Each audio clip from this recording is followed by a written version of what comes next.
look, so we're back in the Thru Podcast, here with a really special guest, which part of our partnership with the Jay Shetty Certification School of Life Coaches. So we have a recent graduate, Rickey Getwood Jr, with us today. We're just going to find out a wee bit about you, Rickey. So thanks very much for coming on. Awesome, man. Thank you for having me on, man. You know, this time zone is weird, but I'm glad to be here right now. Yeah.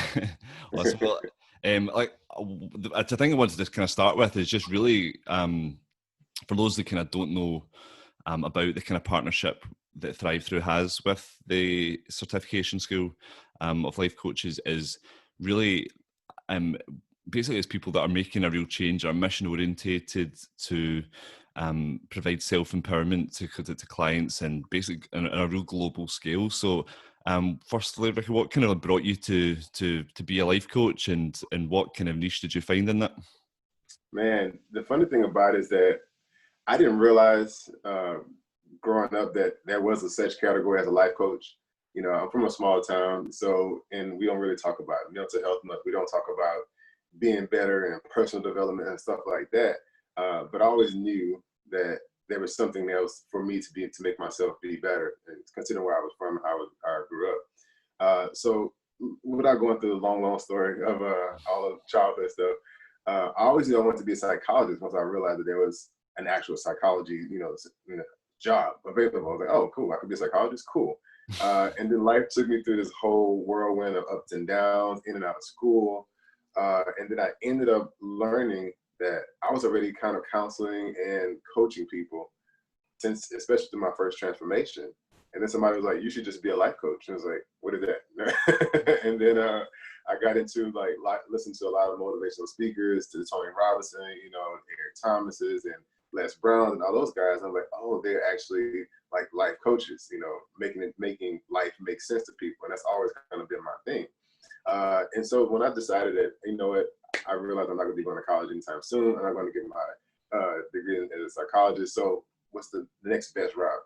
And what helps me to feel better and deal with my own personal issues is to pursue life coaching, because I've been through enough things that allows me to help people. And it's like, just get a certification and saying that you can actually coach people in a particular area. So the area I like to focus on is mindset first and transformation, because those are the two things that I was suffering in, as far as like going through being extremely overweight, dealing with depression, anxiety, suicidal thoughts, and all these things. It was like my mindset in the midst of all this stuff going on. And so I was like, oh, okay, cool. So I realized now I can really focus on people who are ready to make a change in their mind and their body. There's more of a transformation more than anything else. Absolutely. I mean, I think that's really fascinating to know that you came from certain experiences yourself, and that I take it from what you're saying, one of the biggest challenges for you was mindset, and it was transformation. Absolutely. Yeah. So, I mean, just to kind of touch on your own experience, you spoke about, battling depression and having suicidal thoughts. What was that like for you? How low was it? How did you overcome that? Man, the short version, because I know I'll take up 3 hours talking about this stuff, but the short version is like when you're raised in a place where you're not allowed to express yourself or be yourself, and you have certain expectations of being a Black male, and you don't really have a good father figure around, you're only left with this like simple, small mindset. And when it's like forced upon you, you can't think outside the box at all. So anytime you've been put in a box, you end up being suppressing all of your thoughts, and which leads to a bit of depression. But there was a greater part in me that was like, yo, something else. There has to be something bigger in life than like this little bitty small box, this small way of thinking. What else is there, And so I got to a point in my life where I was just like, you know what? When I started putting aside, how I really felt, things I wanted to do, situation caused for me to be. I was a father at a young age, So I had 3 kids before I hit 22, and so I put away going to college. I put away all this stuff once I realized what was going on, and I gained a crap load of weight. I got up to 366 pounds. That was the weight I recorded. I know I was bigger than that. Yeah. And so, long story short, when I got to a place where I was like, I'm tired of always just having to serve other people, it brought me to a place of like, I feel like I can't serve anybody else. You know, I can't serve myself, but I'm always serving other people. You know, and that brought me to a place of feeling like, what's the point of being here if I can't do anything for myself? You know, when I had high blood pressure, diabetes, and hypothyroid, and you know, wanting to express how I felt, there was nobody to facilitate my thoughts. There was nobody to say, hey, maybe try this. You know, there was no guidance at all. You know, so I got to a place where I was like, you know what? I don't want to be here no more. This is just dumb. Like being in life is just, it doesn't make any sense. You know, and there was one thing. This is why this guy will always be a really significant part of a character in my life. Eric Thomas. Right when I was on the verge of like actually committing suicide, I was scrolling through my phone, scrolling through YouTube, because I was always seeking some type of motivation or something to make me feel good, right? Which is kind of goes along with my concept of reprogramming happiness, because I'm always trying to find something to make me feel good. Yeah. So I'm scrolling and I couldn't find anything, and I just so happened to stumble upon the Eric Thomas video. If you want to I'm sorry. He said, if you want to succeed as bad as you want to breathe. I don't know if you ever saw that video, but that video like literally saved my life. It was like, yo, if you want to succeed as bad as you want to breathe, then you'll be successful. And I was literally walking out to the beach, and I had a whole plan. I was gonna tie some weights around my ankles and just call it a day, you know. But I threw the phone down, and that video started playing right when I was walking out of my car. And it just, I mean, I get chills right now still thinking about it. That's why I get nervous talking about it, because it's like such an emotional moment. Yeah. So just to clarify, how old were you at this point, Ricky? I was 20. I'm sorry, I was 30. I was 30 at the age. 39. It was like about 9 years ago. Wow. Yeah. And so that video played right when I was just like, I'm done. It doesn't make any sense, you know, to be here. Nothing's lining up perfectly. Nobody really cares. I can't tell nobody how I really feel. There's nobody to facilitate my thoughts. And that video played. And at that moment, I decided, you know what? If I'm going to go, I'm going to go like trying. I'm not going to just kill myself.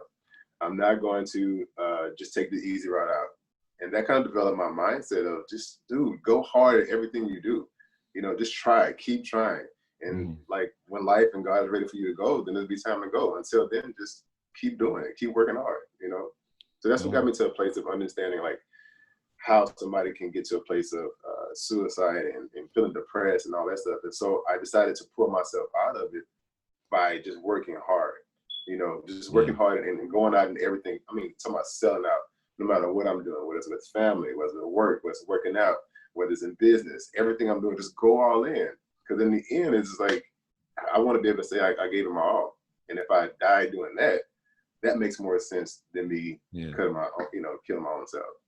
Now, just the way you talk about it there, as if that, you know, something clicked. Was it an instant shift in your mindset at that point, or was it a case of you got yourself out of the darkest situation that you could have, and then it was over time you seen that attitude of dying trying, basically? Is that like, was that over time that developed, or did you think it was a case of there was a sense of enlightenment very quickly, and you changed quite suddenly? What I can kind of attribute it to, honestly, is it was a click, and it was a shift. One thing that kind of helped me out is I grew up playing football, and football was my only outlet growing up. Right, that was the only thing I can do. That and playing drums. That was the only two outlets I had that made me feel good. So I already kind of had this like mindset of, when I'm stressed out, I'm going to play football. When I'm stressed out, I'm going to play drums. But around that period of time in life, I didn't have either one of those. I wasn't playing football and I wasn't playing drums. So I never had an outlet. But what made me like get in that place of like, dude, you want to just give up like this, is the football mindset of, you know, I want to feel good. And the only way I felt good was when I attacked something. Okay. Yeah. Like I was one of the best defensive players in high school growing up. Here go my glory stories. Yeah. But you know, I was one of the best defensive ends growing up. You know what I mean? In high school, I've been on varsity since I was in ninth grade. And so I was always good. And so my way of coping with stress, my way of coping with frustration and anxiety was just attack it, right?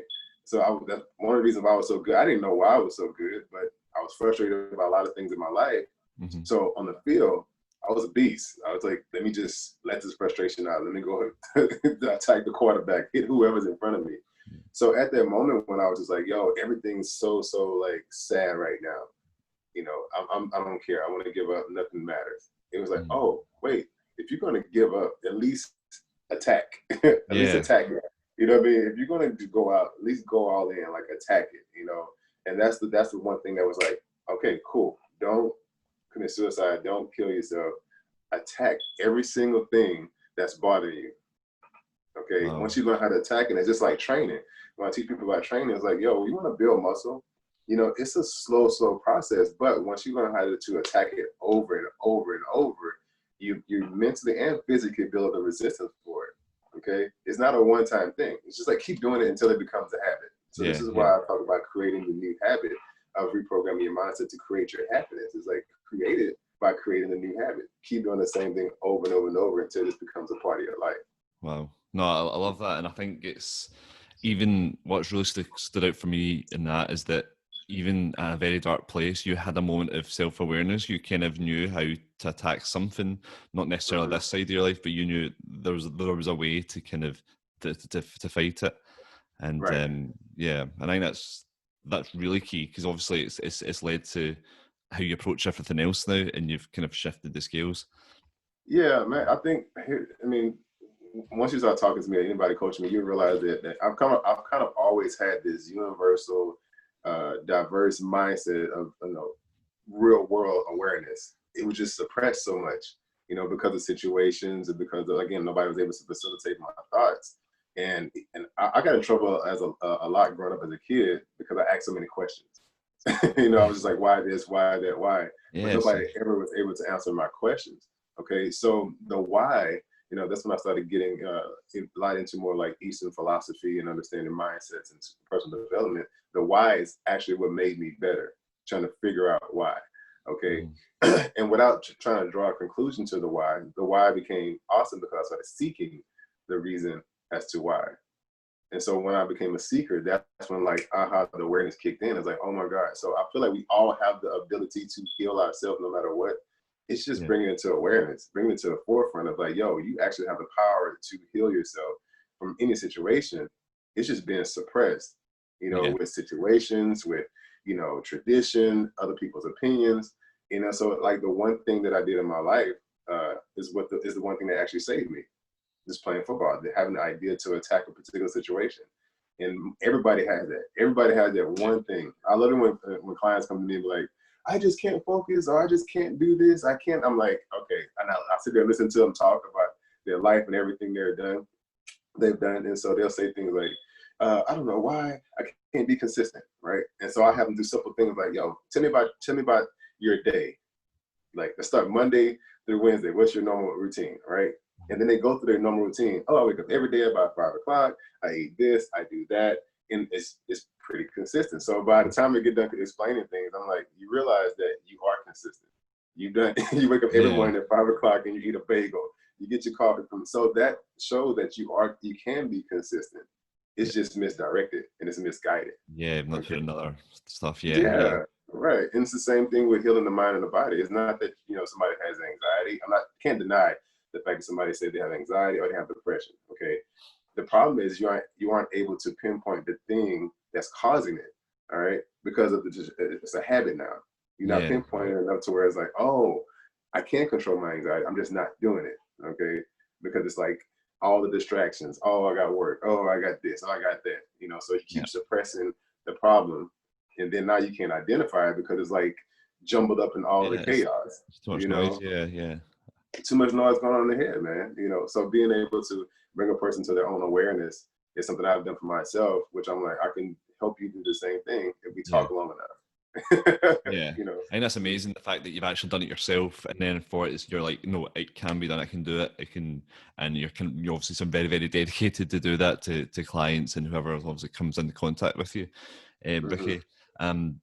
Just to kind of like, just for anybody that doesn't know, I think it's amazing how many areas of life that you kind of tap into, that you cover through coaching and through the help that you give. So just for anyone that doesn't know, like, so you're like a professional fitness trainer, you're an awareness coach, you've been an author as well on how to reprogram the mind, and I suppose, like, because you've had all these different kind of different experiences in life, does that make it easier for you to say, well, the root kind of way of transforming it always pretty consistent, pretty similar across the board there? Because I mean, the one thing that sticks out is like fitness and the mind. People see them as two different things, but really, I take it you see a lot of parallels in how to affect transformation in both of them. Absolutely. The one thing about, and I've been saying this word carefully because I know some people, when you say things like the human experience, it kind of takes somebody's mindset to a whole other place. But that's the thing that has allowed me to embrace the mind, body, and soul, because it's not a separation between the mind, body, and soul. Okay, it's really not like, I can't say that, okay, my brain is over here, my body's over here, but my soul is over there. It's like technically all three of those work together. We just haven't figured out how to align everything up. This is why I like to use the phrase that once you line things up, life will line up with you. Okay, so instead of separating everything like, oh, okay, I don't know why I feel this way, you're separating the feelings from the thoughts, and it's like, how about you bring the two together to help it make sense as to why you feel this way. Okay, and so the key thing to every situation is realizing that the concept is exactly the same, no matter what. There's a similar system in the thought process. There's a similar system in the body. There's a similar system with the soul and emotions. Okay. Now, figuring out that system is something that most people don't do, which is why I say meditation is super important. Being calm is super, super important. Doing simple things for your body is super, super important. Because once you identify the thing that you're doing in that situation, there's a common denominator in all three of those. And that's how you get your concept. So once you get the concept, it's like, oh, okay. If I want to lose weight, it's pretty simple. I'm going to eat like this. I'm going to work out like that, and I'm going to recover like this. Okay.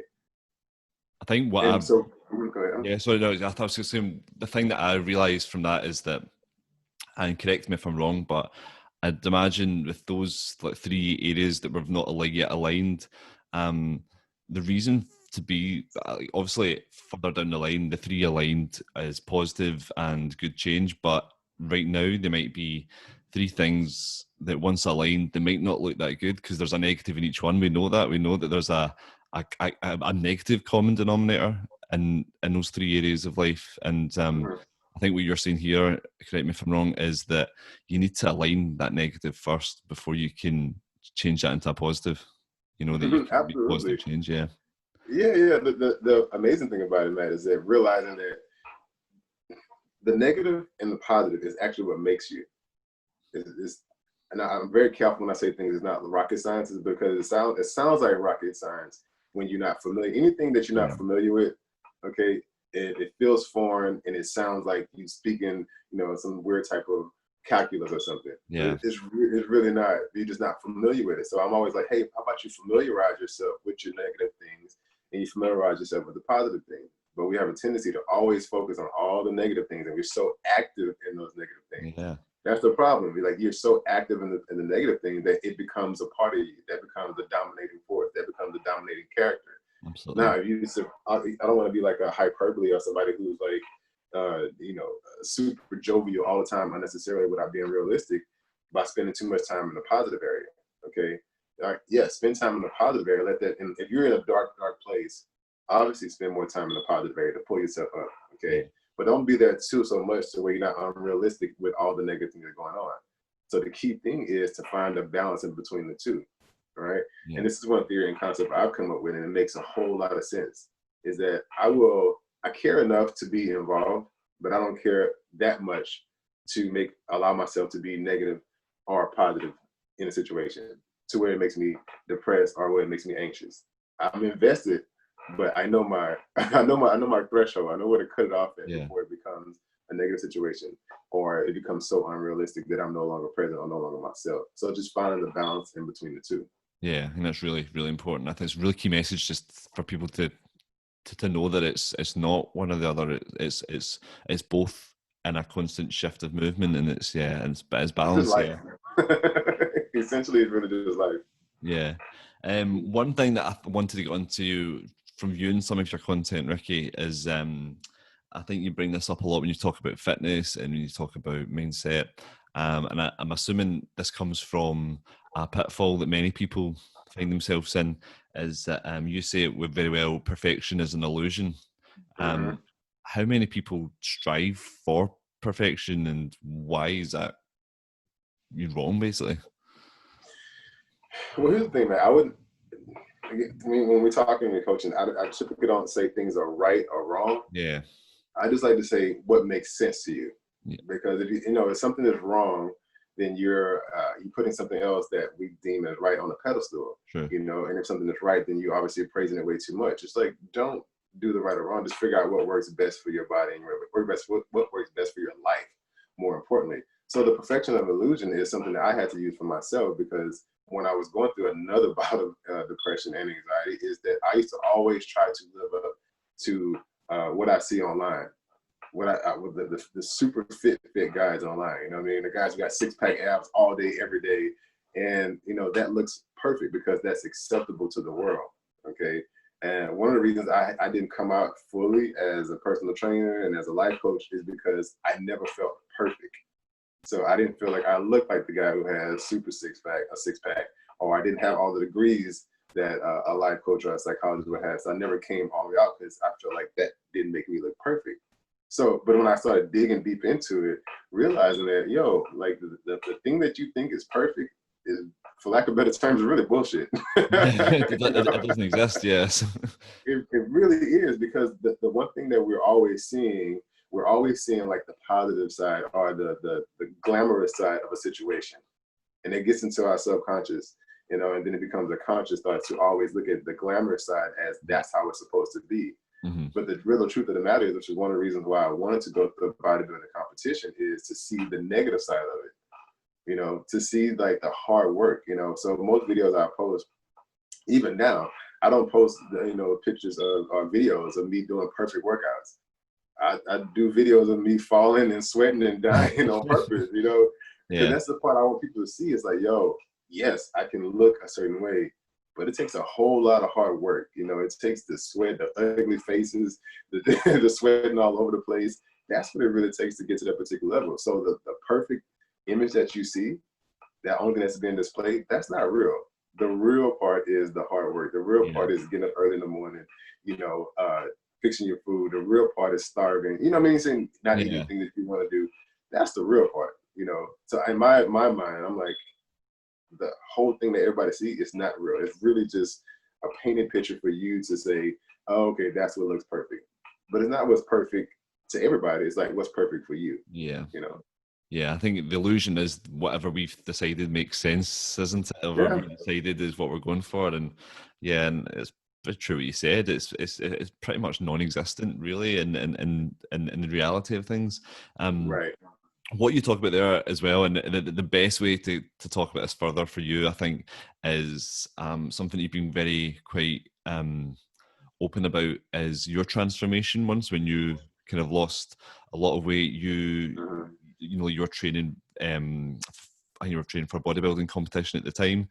And so obviously for anyone that needs some kind of figures for this, it's so you went from 280 pounds to 204. Which is and you cut body fat from 39% to 5%. And you told me earlier on, but I think this is crazy. How long did it take you to do that? Yeah, so that was the intentional weight loss. That was like I had a bucket list of things I wanted to do. So that was like one of the checkoff was to do a bodybuilding competition. So when I went from 280 to 204, that was the third time I lost weight. So the first time was from 366 down to 260. Then I went from 320 down to 240. Then I gained weight again back to 280 when the time and everything was clicking. It's like, oh my God, dude, what have you been doing with your life? Do this. So I got to that point when I was about 280 where it was like, bruh, get it together. Okay, cool. If you really want to work, because I was already training people at the time. But again, I never felt like I pushed my body to the limit. And so I got with I have a lot of personal trainer friends, some guys who, they all into bodybuilding competitions. And it was like, bro, if you really want to push your body to the next level, you're going to have to eat like this for the next 7 months. You're going to have to train like this for the next 7 months. And so this is why I understand now how to do macronutrients, how to meal prep better, the specific type of workouts you want to get for the results you want. Yeah. And it was 7 months, man, of just like, eat this, work out like that, eat this, work out like that. That was it, nothing else. So 7 months to drop that, it's a significant amount of body fat percentage. And that's why I tell people it is possible if you are disciplined. Yeah. If you figure out what system works best for your body and you are so disciplined, it's going to happen, So 7 months, like 7 months out of your life, it's really not, it's not a lot of time. You know what I mean? It seems like it's a lot. I think 7 months is not a long time. Going back to what we were talking about before, Ricky, just to underline the fact that obviously that is the hard part.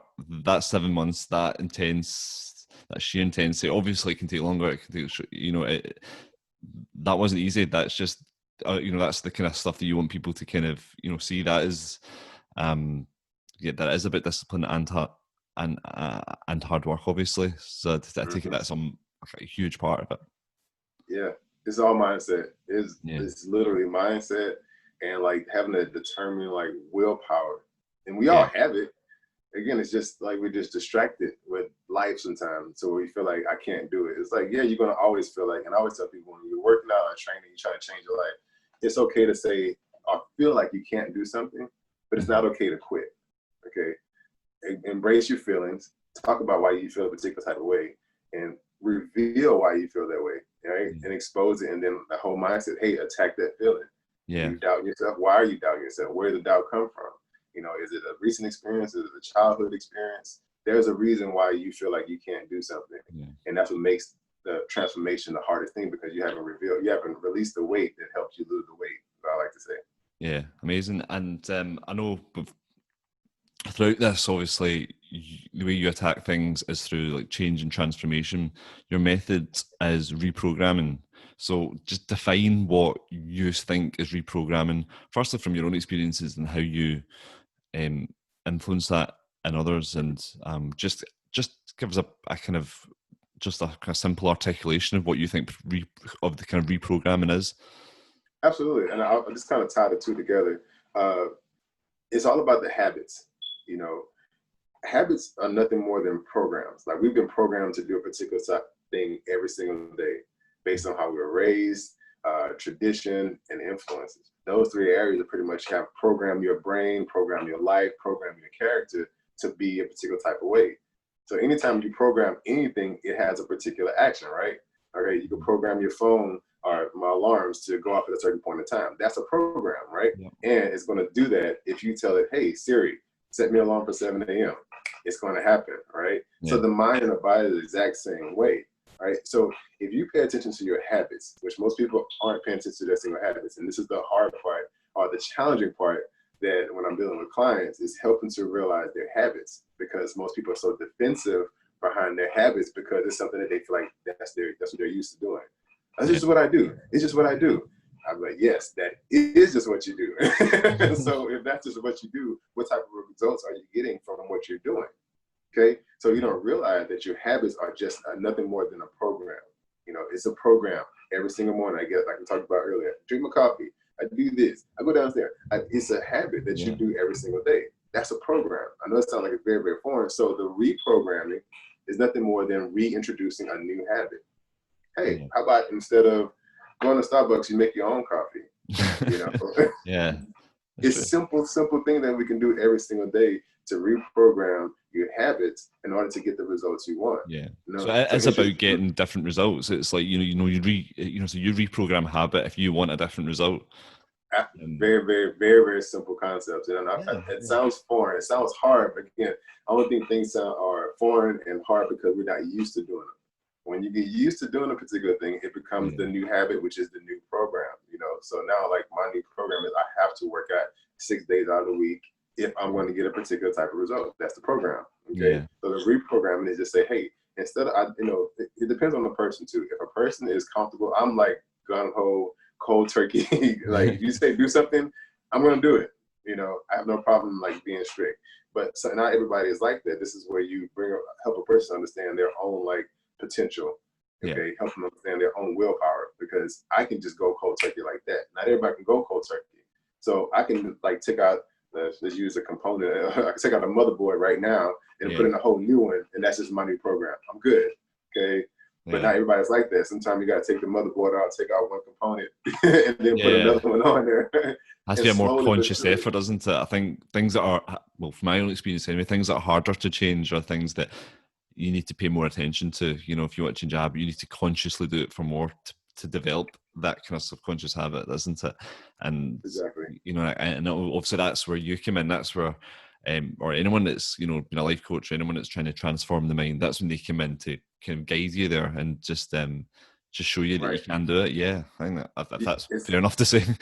It is. No, you can. And I wish that idea was easy to convey, but it's not, because of who we are and the powerful beings that we are as humans.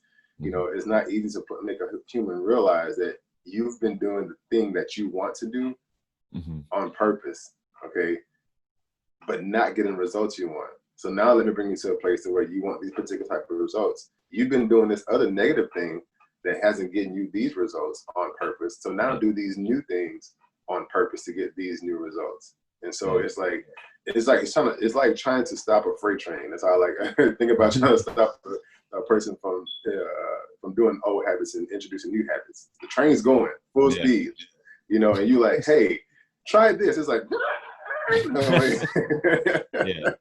you know, and so that's the idea. So even using the illustration of a train is like, if something's going full speed ahead, man, maybe you have to like slowly but surely throw some cargo off just so you can, you know, lighten the load a little bit. You know, but me, I'm like, put the brakes on, let's stop and start all over. Yeah. Like that. I think these analogies are really, really important when reprogramming the mind, because it is probably a delicate subject for many people.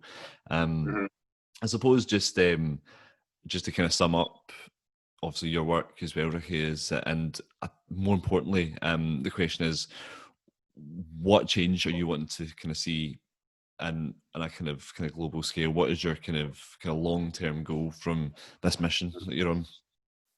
You know, one thing I've embraced is the idea that I cannot change everybody. Okay, I can only change. I don't want to say use the word change. Let's reword that. It's influence people, because you can't change anybody. I can only influence you to want to be better. Okay, and I realized that with 80 billion people in the world, you know, being able to plant a seed is the most important thing. Okay, I only want to influence people who want to be influenced. So I don't really have like a number or a particular group. It's like putting myself out to the forefront, like we're doing right now with Thrive and everything else. It's allowing people to see that, oh my God, I can change my life. You know, so the handful of people that I can reach to influence them to live the best life possible, that's the only thing I really desire and want, you know. And then just from that point on, just a chain reaction of, hey, you influence somebody else, you influence somebody else. And so I may not ever be here to see like the big fruits of the labor, which is I would love to impact half the world. Okay, I may not be able to see that, but if I can get a tenth of the world, you know, or even the fifth, I'm okay with that. I just want to be able to impact people around me. So for me, reprogramming and coaching, I'm going to continue doing what I'm doing right now. And with myself, this is me doing myself. I don't give the pressure of reaching a particular goal.